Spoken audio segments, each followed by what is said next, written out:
What's going on, y'all? Straight to the point, sports and entertainment. Please hit the like button and sub to the channel if you're not a member. Also hit them notifications too, and also share these videos as well. Okay, I want these videos to get out in that algorithm. Okay, now it's getting down to the nitty gritty. It's getting down to the wire in the NFL on the gridiron, and right off the bat, I'm going to go ahead and I'm going to talk about my squad, the Tampa Bay Buccaneers. Yes, I am a Tampa Bay Buccaneers fan. It was before Brady. It was before, when we won the first championship, when we had Sapp, Keyshawn Johnson, Mike Allstott, just everybody, and I call it Tony Dungy's team. Tony Dungy's team, not Chucky's team, or AKA John Gruden. The NFL did not want this, okay? I'm just going to make that abundantly clear. The NFL didn't want this. They would have wanted to see the Eagles or the Cowboys somewhere in the midst to go ahead and possibly, in facing the 49ers, or in one of them, facing the Lions. Okay, that's what they want to see, is because of the entertainment value. I'm glad that it happened. We need parity in the NFL. We need parity in the NBA. We need parity in college football and college basketball. I always preach parity. People get tired of seeing the same thing over and over every single year, talking about the same team over and over every single year. At least that's how I view things. But nevertheless, man, I think that we're gonna beat the Lions. I might be a little biased here, but it's not gonna be an easy task. A lot of people are gonna pick the Lions, of course. They are one of the hotter teams in the NFL. They kind of slipped a little bit toward the end of the season, but at the beginning of the year, people have to remember that they were red hot. Especially, their defense is very solid. Only thing that we can look at and we can take advantage of is the coaching. That's going to be the coaching decisions. Okay. They have had their trials and tribulations due to coaching. Okay. And I think that Leftwich could, he could counter that. And that's why I feel that we will come in there and we will dominate. Plus our offense is a little better. You say what you want about Baker Mayfield. Baker Mayfield showed me a lot.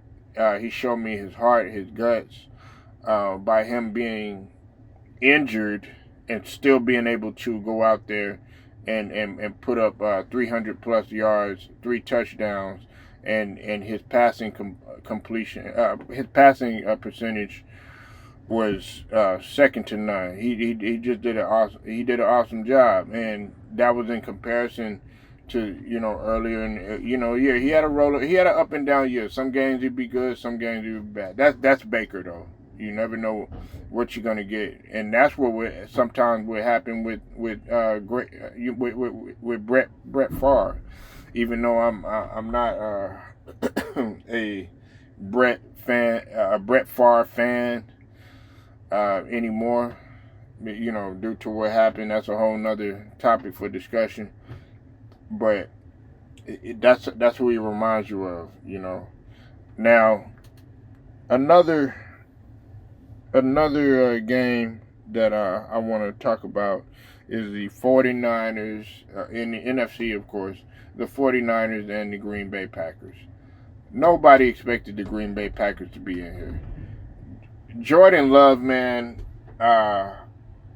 he's came on strong, especially toward the end of the season. They have a They have a great running game. Okay. Um, and Green Bay could actually contend with the 49ers. However, the 49ers, we know that they're no joke. And one of the guys who I've been talking about throughout this whole entire season has been Fred Warner. I don't think he gets enough credit for what he's done. But Fred Warner continues to make his statements on the football field. He lets his playing do the talking. Matter of fact, he was one of my cases for a defensive MVP. Okay, uh, Micah Parsons, he just took a dramatic drop uh, during the season, and never could quite recover. So that's why I was able to have Fred Warner, and of course there was some other guys, but Fred Warner in my eyes, he was head and shoulders above everybody else. You say what you want about Fred Warner, to me, he's the MVP, and with the defense that the 49ers have, and of course they have Shanahan, the brilliant mind that he is, that runs pretty much in his family. Then of course you have their running game, passing game. I think that the 49ers will go ahead and take this game. They're gonna meet with us, and I know that some people, they want me to sit up here and they want me to say, the 49ers, but I'm giving us a chance. I think that Tampa Bay could go to the Super Bowl, but a lot of people, of course, they're going to choose the 49ers coming out of the NFC. Okay, so that remains to be seen. I'm just taking it one game at a time right now. So my picks are Tampa Bay and the 49ers. In the AFC, let's talk about the Ravens, which are the hottest team in the league right now, and let's talk about the Texans. The Texans, much like the Green Bay Packers, have came on strong late. The Texans have actually. This was an interesting thing that ESPN had put up, and to remind some people, the Texans actually have more playoff wins than the Dallas Cowboys, but they never get talked about in the mainstream media. I wonder why. But the Houston Texans are in it. They're getting ready to face Lamar Jackson, who is my candidate for offensive MVP. He's had his shoulders above everybody. He's had a almost damn near perfect season. Okay, and they've won six or seven straight, I think, which includes the Miami Massacre. These guys have been on fire, but I'm taking the Baltimore Ravens because they have home field advantage, and the weather is going to play in their favor. Even though that it's cold in Texas, but it's not Baltimore cold. Okay, so I got the Texans coming out of that. I'm sorry about that. I got the Ravens coming out that beating the Texans. And then the game that I think a lot of people are looking forward to is the Kansas City Chiefs, which the NFL wanted in here because they wanted Taylor Swift in there. No, I'm just joking with y'all, man. They wanted Pat Mahomes and Travis Kelce in there for marketability. And they're going to face off against the Bills and Josh Allen. I got the Buffalo Bills beating them. Kansas City is 2-0 against them. Bills are 0-2 against them. And I think Josh Allen has a statement to make. when they play Kansas City in the past, people have to remember they haven't lost by much. The last two times that they played them, they haven't lost by much. This isn't a game where Kansas City was just blowing the Bills out. No, it wasn't like that at all. They've been really close each game that they played, and I think that the Bills are finally going to get over that hump, and they're going to beat the Kansas City Chiefs.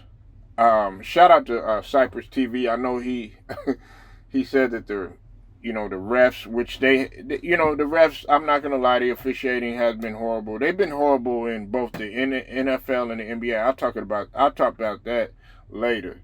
But listen, I think that the Bills are going to win. Now, could they try to push the Kansas City Chiefs in there for marketability? Yeah, and look, I would love to see that. Now, I'm going to tell you something else that I would love to see too. I would love to see Kansas City versus the Baltimore Ravens. And the reason is because I want to see Lamar Jackson beat Patrick Mahomes. Listen, Pat Mahomes, look, Pat Mahomes, he from Texas. He represents and everything. That's my state. But at the same token, Lamar Jackson, I don't think he has been getting a fair shake since he has been in the league. When he came in, okay, the team, they gave him just a little bit. They didn't give him that much to work with. And people were starting to say, oh, yeah, well, Pat Mahomes does this better. Pat Mahomes does that better and things of that nature. Of course, he won a chip and everything. But meanwhile, they're putting Lamar Jackson in like this little isolated box as if, all he can do is this and that. Well, he didn't really have any weapons. They were saying that he could never throw the long ball. He couldn't be a pocket passer. Yada, yada, yada, yada, yada. Well, Lamar Jackson did a very smart thing in which some people thought that he was done for doing. He wanted his money. He said, and he was willing to sit. He was willing to hold out. He said, "Give me the pieces that I want," because I have been a unanimous MVP before, and I deserve my money. And in order for me to get to that next level and to win a championship, well, you got to place those pieces around me. Well, they did that. And now you see the growth in Lamar Jackson, in which should have been done, like a couple of seasons ago. But they did that to Patrick Mahomes because he always had a good receiving core. He had his reliable, which one of my favorite tight ends, which is Travis Kelce. Don't take nothing from him. They got the coach in Andy Reid, and they pretty much had flipped the culture there in Kansas City and gave Pat Mahomes what he wanted. It was the complete opposite over there at when it came to the Ravens. Now they're on a equal level playing field, okay? And if those guys meet up, I think that's going to be entertaining too. So it's a lot of things that could happen. But like I said, I got the Bills coming out of there, and I'm going to wait to make my prediction when it comes to the NFC and AFC championships. I'm not quite going to go there yet, but those are my picks right now so far. I want to hear from you guys. Let me know what y'all think. If you're not a member of this channel, man, go ahead, sub to this channel. Also, hit that like button. Make sure y'all hitting the notifications too. And I want to thank everybody for their love and support. Shout out to the LDBC. Shout out to Cypress TV. Shout out to Scrub Zero. Shout out to Too Raw for TV, Ticket TV. Shout out to LVZ, the one LVZ, no buck dancing allowed. Shout out to True the King, and if I forgot about anybody, I should shout out to Brandon Love Sports too as well, and also Jose Rodriguez and Carcino for Life. Shout out to them too as well. Make sure you go sub to their pages too. Until then, man, it's straight to the point, and I'm gone.